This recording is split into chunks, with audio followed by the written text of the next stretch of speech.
certa vez, Moisés, quando desce de um diálogo com Deus para falar com o povo israelita, a glória do Senhor era tamanha na vida de Moisés, sobre a pele de Moisés, que a pele dele brilhava, resplandecia, ao ponto que as pessoas não tinham condições de olhar para o rosto de Moisés. Foi preciso até mesmo colocar um véu sobre a cabeça de Moisés, porque a glória do Senhor, resplandecendo na pele de Moisés, ofuscava o povo judeu, e o povo judeu não conseguia falar com Moisés. Este mesmo véu, muitos anos depois, na época do apóstolo Paulo, o apóstolo Paulo, ele diz que o mesmo véu de Moisés está sobre os olhos, sobre a mente dos israelitas. E este véu que está sobre a mente dos israelitas não está lhe permitindo ou lhes permitindo que vejam a glória e a transformação de Deus. Mas o apóstolo Paulo diz, assim como Moisés adentrava na presença de Deus sem o véu, vocês precisam também desenvolver uma forma que agrada ao Senhor para adentrar na presença dele sem a necessidade deste véu. Por isso eu, pastor Benjamin Júnior, quero lhe convidar nesta viagem bíblica, ouvir esse recado do céu. Existe um véu sobre sua mente que lhe impede de ver a glória de Deus e de ser transformado por este Deus. Por isso venha comigo para conhecer o véu da percepção.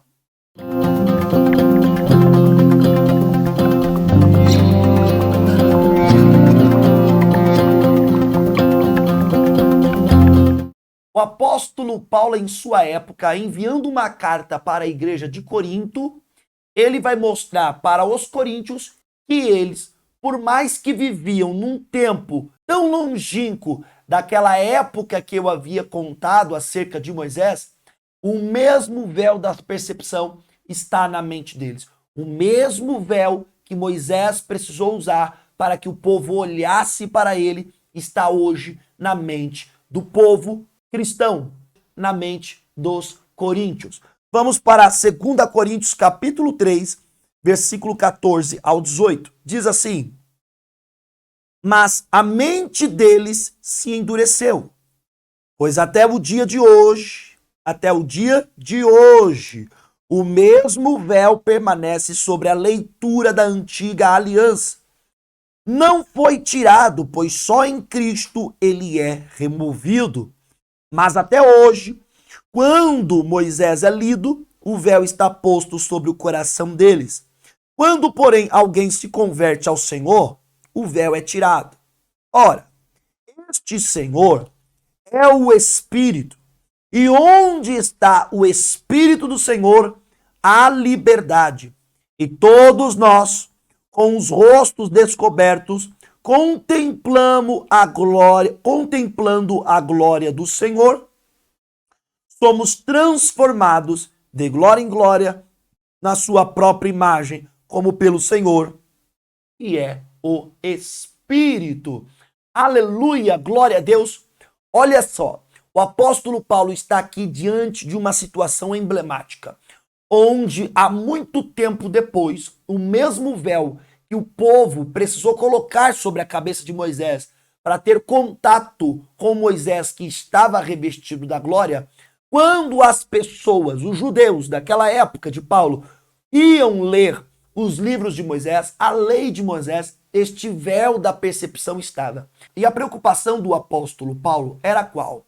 É que muitos cristãos convertidos no Senhor estavam sendo seduzidos a ter esta mesma percepção quando lesse o Antigo Testamento, quando lesse os livros de Moisés, quando lesse a lei de Moisés. É onde ele diz, olha, Cristo é o único que remove o véu do coração deles.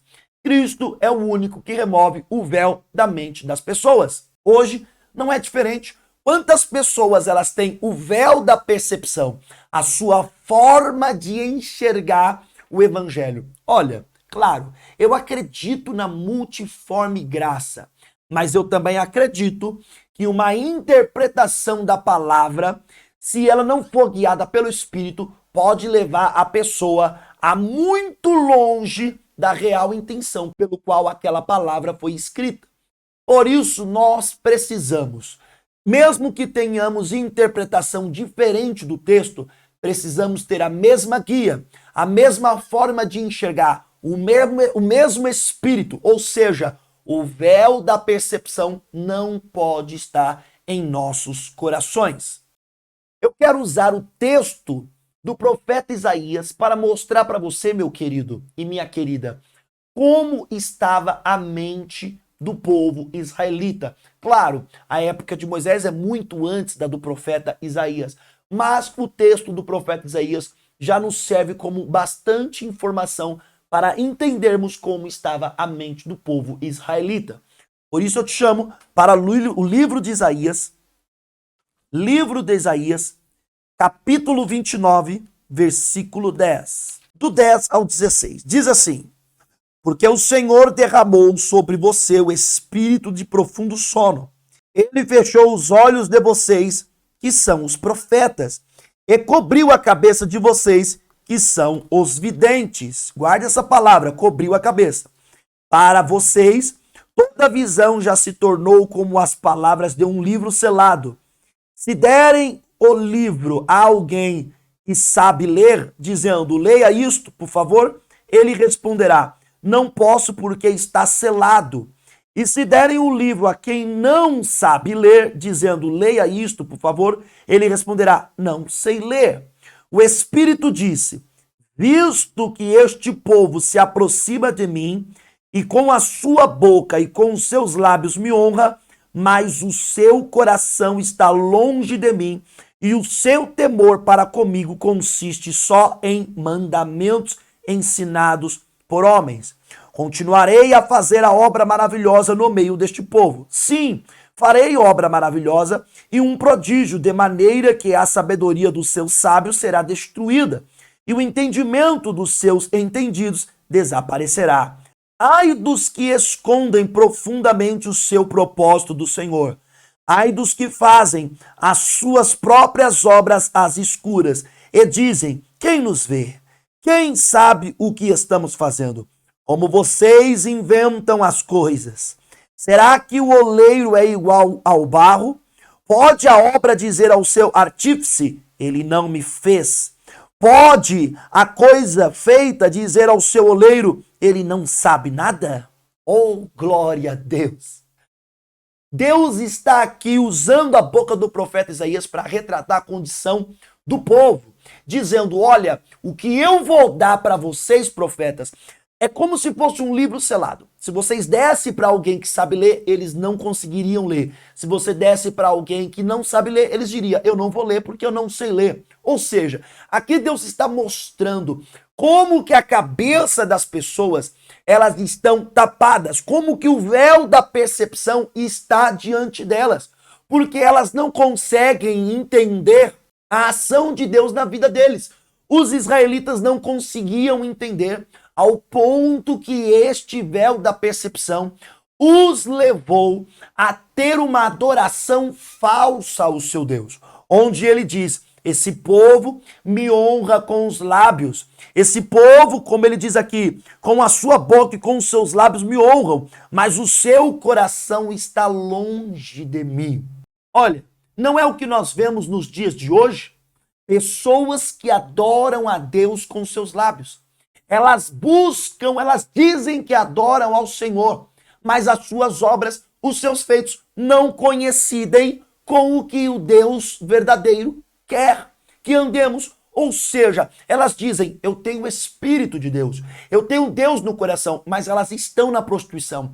Com a mesma boca que elas dizem, eu amo o Senhor e quero adorar ao Senhor com puros lábios, são as mesmas pessoas que mentem, fofocam, falam palavrão, cantam músicas obscenas, são as mesmas pessoas que praticam o ódio. Ou seja, como que pode de uma fonte sair duas águas? Como que pode de uma boca sair dois tipos de conhecimento ou de palavra? Aqui Deus está dizendo, O meu povo israelita me adora com os lábios, me honra com as suas bocas, mas o seu coração está longe de mim. Quantas são as pessoas nos dias de hoje que elas estão buscando uma falsa religiosidade, mas a essência do Espírito de Deus não está sobre elas. Assim como aquele povo de Israel estava nessa condição na época de Isaías, na época de Moisés também, assim muitas pessoas, não são poucas, são muitas pessoas, encontram-se nesta mesma condição, estão cegas. Elas dizem, eu busco a Deus, eu adoro a Deus, mas elas não conseguem ver a incongruência, a incompatibilidade do estilo de vida delas e com aquilo que elas falam com as suas bocas. E para retratar isso, eu quero lhe convidar a ir para Marcos. Vamos para Marcos. Marcos capítulo 7 vai nos mostrar como estão as pessoas ou o coração das pessoas nos dias de hoje. Marcos capítulo 7, deixa eu achar o meu aqui. Marcos 7, capítulo 7, versículos 6 e 8. Diz assim, Jesus respondeu, bem profetizou Isaías a respeito de vocês, hipócritas, como está escrito, abre aspas, este povo me honra com os lábios, mas o coração está longe de mim. Versículo 8, fecha aspas e versículo 8. Rejeitando o mandamento de Deus, vocês guardam a tradição humana. Ou seja, o que mostravam por fora não correspondiam o que era por dentro. Toda pessoa que Jesus encontrou, onde ele percebia que a boca falava bonito, mas o viver era um horror, ele chamou de hipócrita. Antigamente, você chamava de hipócrita um artista. Como antigamente se dava o nome de hipócrita a um artista de uma peça teatral que mostrava ser o que não era. Então era um título em relação a uma arte. Naquela época dos gregos era um título. Jesus usa este título para dizer como vocês são artistas, como vocês sabem insinuar, mas vocês insinuam uma coisa que não é a vida de vocês. Em Mateus, capítulo 23, versículo 25, olha só, Mateus 23, 25, diz assim, ai de vocês, escribas e fariseus, hipócritas, aqui é Jesus falando, porque vocês limpam o exterior do copo e do prato, mas estes, por dentro, estão cheios de roubo e de glutonaria. Quantas pessoas no dia de hoje se encontram como aqueles fariseus e escribas? Aparentam ser piedosos, aparentam ser pessoas de espiritualidade elevada, aparentam ser pessoas que têm um compromisso com Deus, mas quando você olha para a maneira delas viver, quando você olha para o estilo de vida delas, e outra, eu uso a palavra estilo, porque é a palavra usada hoje, o meu estilo de vida. Olha, eu até concordo, existem estilos de vida, mas para todo aquele que se diz filho de Deus, o estilo de vida dele tem que ser o estilo do seu irmão, o estilo de Cristo Jesus. Algumas pessoas dizem, olha, eu tenho o meu estilo de vida, só que o estilo de vida dele ou dela não é compatível com aquilo que ela diz ser, com aquilo que ela diz seguir. Como que podem ter uma comunhão com o Deus que é santo, vivendo em pecado deliberadamente? Não é que o pecado, nossa, você não vai pecar. O pecado é um acidente. Outra coisa é você deliberar o pecado. Você planeja. Você está ganhando dinheiro para algo. Você está sabendo que você está operando algo e simplesmente não é compatível com a palavra de Deus. Por que isso ocorre, pastor? Porque sobre esta pessoa parece que ela está enxergando, parece que ela é visionária, parece que ela está trazendo um novo mundo para o hoje, mas não, ela está mais do que cega. Ela tem em sua percepção o véu, um véu que não deixa ela enxergar os mistérios espirituais, a glória de Deus. O que remove o véu da percepção? Em 1 Coríntios, ou 2 Coríntios, melhor, nós vemos o que move. Vamos voltar para o texto base, 2 Coríntios, capítulo 3, versículo 16, diz assim: quando, porém, alguém se converte ao Senhor, se converte a quem? A uma placa de igreja? A uma denominação? A uma pessoa? Não, se converte ao Senhor. Vamos para o texto. Quando, porém, alguém se converte ao Senhor, o véu é tirado. Olha só.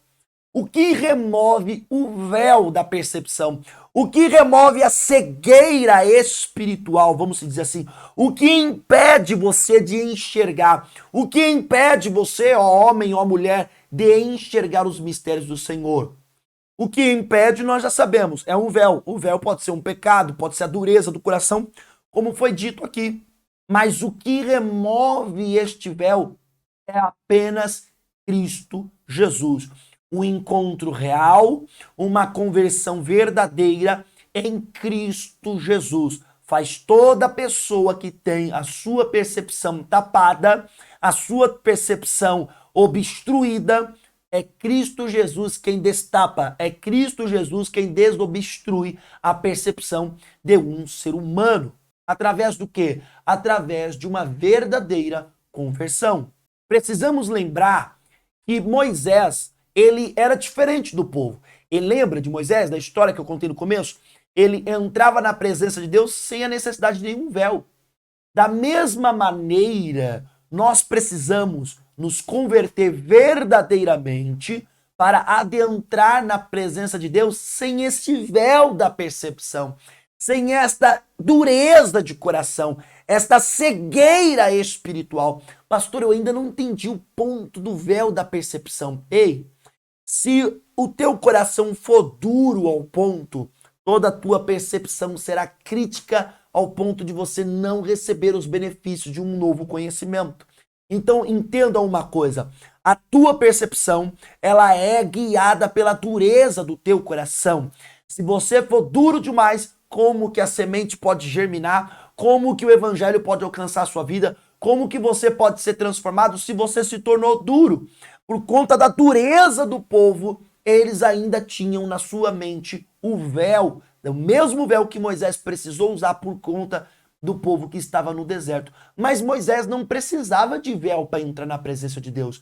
Ele falava face a face com Deus sem a necessidade de véu. Da mesma maneira, aqueles que se converterem em Cristo Jesus, ele, esse Cristo, tirará o véu da percepção dessa pessoa e ela poderá ter acesso ao Pai sem esta dureza, sem este pecado. Mas há uma liberdade que nos é proposta. Está no versículo 17. Vamos comigo para o versículo 17? Ora, este Senhor é o Espírito. E onde está o Espírito do Senhor, aí há liberdade. Eu quero lhe chamar também a atenção para você guardar essa ideia, este ensinamento. Onde há o Senhor, há liberdade. Mas eu quero fazer uma ponte lá para Êxodo, capítulo 33. Venha comigo. Êxodo, capítulo 33, versículo 11, apenas a parte A. Pronto. Êxodo 33. Achei aqui. Versículo 11, parte A. Diz assim: o Senhor falava com Moisés face a face, como quem fala com um seu amigo. Presta atenção. Onde há o Espírito do Senhor, lá no capítulo 3, versículo 17 de 2 Coríntios, a liberdade. Em Êxodo, aqui, 33, versículo 11, parte A, diz o seguinte, que Deus falava com Moisés face a face, como se fala com um amigo. Presta atenção. Gálatas, capítulo 5, vamos comigo. Gálatas, capítulo 5, versículo 1, capítulo 5, versículo 1 e 13. Diz assim, versículo 1, para a liberdade foi que Cristo nos libertou. Por isso, permaneçam firmes e não se submetam de novo a julgo de escravidão. Agora o versículo 13. Porque vocês, irmãos, foram chamados à liberdade, mas não usem a liberdade para dar ocasião à carne. Pelo contrário, sejam servos um dos outros pelo amor. Olha e entenda. Aqui em 2 Coríntios capítulo 3, versículo 17, O Senhor, esse mesmo Senhor é o Espírito. E aonde há o Espírito do Senhor, há liberdade. Aí lá em Êxodo, capítulo 33, versículo 11, mostra que Moisés falava face a face com Deus. Moisés tinha liberdade com Deus, como se fosse um amigo falando com Deus, certo? E aí, lá em Gálatas capítulo 5, versículo 1 e versículo 13, diz que nós temos liberdade, mas não é porque temos liberdade que daremos ocasião à carne. Aprenda isso, meu querido. Verdadeiramente, você não foi chamado para ficar debaixo de jugo de escravidão. Mas o fato de ter liberdade não significa que você poderá viver em libertinagem. Toda liberdade nos vincula a uma regra. Olha, por que regra? Mas eu não sou livre? Entenda uma coisa, a escravidão é uma ditadura. A liberdade é uma democracia. Entenda uma coisa, Deus estipulou regras para que a tua liberdade fosse preservada. Vou te dar um exemplo. Você tem o direito de ir e vir aqui na nação brasileira, certo? Mas esse direito seu de ir e vir, ele tem uma lei, ele tem uma regra que deve ser cumprida. E a regra diz que você tem o direito de ir e vir. Se essa regra não estivesse na Constituição Federal Brasileira, qualquer pessoa com força a mais que você restringiria a tua liberdade de ir e vir. Então não é porque é uma liberdade que ela não precisa ser normativa. Não é porque você tem um direito que ele não precisa ser normatizado. A questão de normatizá-lo, a questão de legislá-lo, é uma intenção de garantia, de garantir. E tem regras. Você tem liberdade de ir e vir, sim ou não, mas você não pode entrar em qualquer lugar. Aqui no Brasil, você tem liberdade de ir e vir, mas lá no hospital tem uma plaquinha: proibido a entrada de civis, permitido apenas a entrada de funcionários. Mas peraí, eu não tenho a liberdade de ir e vir? Sim, mas essa liberdade tem direitos, mas também tem obrigações. Com Deus é a mesma coisa. Onde há o Espírito, há liberdade. Algumas pessoas, a mente delas está coberta com o véu da percepção. Elas não conseguem entender que esta liberdade não é ocasião para libertinagem. Saia do erro, saia do caminho errado, porque não há motivo para a compreensão errada da palavra. Outra coisa que nós precisamos compreender, que a glória do Deus vivo precisa ser refletida em nós. Esta glória, assim como foi refletida em Moisés, a experiência que Moisés tinha com Deus, a comunhão que Moisés tinha com Deus, quando ele desce do monte, está refletida na sua pele, ao ponto que precisavam cobrir a cabeça dele com um véu, e o povo só enxergava o véu. Eles ainda só olhavam para o véu, não conseguiam olhar para o rosto de Moisés. Da mesma maneira, aquele que tem comunhão com Deus precisa ter a glória de Deus refletida no seu modo de viver, no seu modo de vida. Vamos para o texto bíblico? Vamos lá. Aqui em 2 Coríntios mesmo, o capítulo 2, aqui ó, capítulo 2, versículo 14, diz assim: graças, porém, a Deus, que em Cristo sempre nos conduz em triunfo e por meio de nós manifesta a fragrância do seu conhecimento em todos os lugares. Olha só, Deus manifesta a sua fragrância de conhecimento em nós, em você, em todos os lugares. O estranho de se ver é que tem pessoas que dizem: eu sou de Deus, mas não conseguem manifestar esta fragrância. Entenda uma coisa, se você usar, olha a simbologia que é tida aqui, olha a metáfora ou a figura linguística, né, que é usada aqui nesse texto, neste versículo de 2 Coríntios capítulo 2, versículo 14. Perfume, fragrância. Entenda uma coisa, qual é o teu perfume preferido? Pensa nele aí. Pensa no nome dele. Se eu passar o teu perfume preferido e passar do teu lado e você sentir a fragrância, certamente você, ao sentir o aroma da fragrância deste perfume, você dirá: poxa, eu sei qual perfume é esse. E eu vou perguntar para você: qual perfume eu estou usando? Você dirá: é o perfume tal. Por que você consegue acertar a fragrância do perfume? Porque você conhece o cheiro. E o cheiro deste perfume, a fragrância dele tem que remeter àquela marca. Tem que remeter àquela marca. Meu querido, abra os olhos. Entenda uma coisa. Tira a dureza do teu coração para entender. Todo aquele que se diz filho de Deus tem que refletir a fragrância do conhecimento de Deus em todos os lugares. Não dá para estar na igreja, Senhor, eu te adoro, e estar no mundo nu dançando músicas obscenas. Não dá para você estar na igreja, Senhor, eu te amo, eu te adoro, e você na fila de um banco ser a pessoa que mais reclama da demora.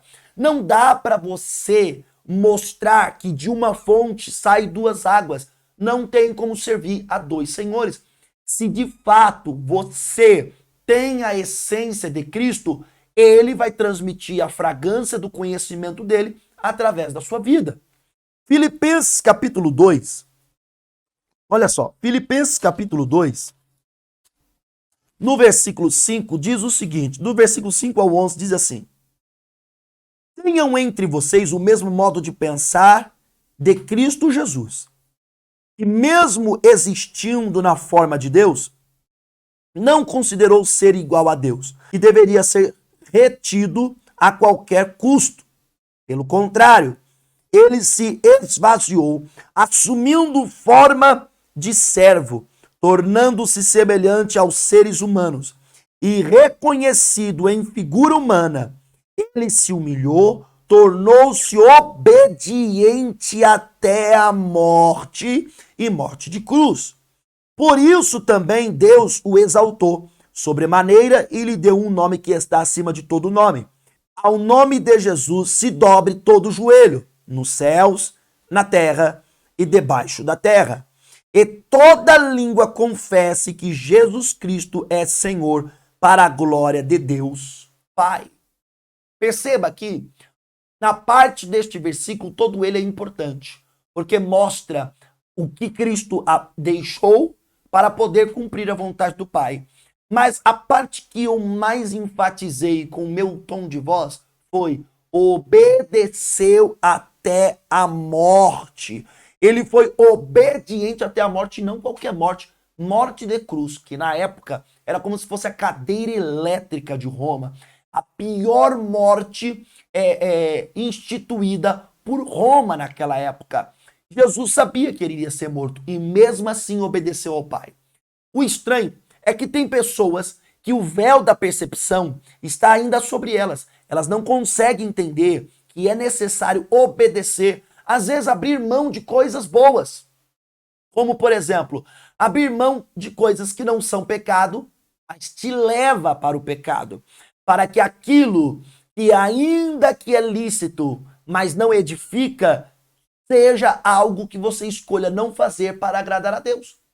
Entenda, Deus tem uma vitória, uma transformação na vida do homem, mas o homem precisa estar disposto a obedecer. Enquanto você não se converter de coração e deixar Cristo Jesus remover o véu da percepção que está na sua mente, como você poderá obedecê-lo até a morte? Talvez você esteja colocando energia e força na obediência, mas não na conversão. Se converta, meu querido, primeiro. A força vem do Senhor para você obedecer. Apenas foque a tua mente e o teu coração em converter o coração ao Senhor. Ele, Cristo, há de remover o véu, há de remover a dureza, há de remover o pecado. Toda vez que você olhar para os caminhos de Cristo, você não vai enxergar mais os caminhos de Cristo como algo difícil, como algo impossível. Pelo contrário, você vai enxergar como maior paixão da sua vida. Por quê? Porque não haverá mais sobre ti o véu da percepção. Eu, pastor Benjamin, eu quero declarar sobre a tua vida, no nome do Senhor Jesus Cristo, que toda e qualquer forma de cegueira sobre a tua vida seja quebrado, seja desfeito, seja removido no nome de Jesus. E que sobre ti, ao invés do véu que esteja obstruindo a sua visão, venha ter uma visão apurada, uma visão de águia que Cristo pode te dar. Deus te abençoe e até a próxima.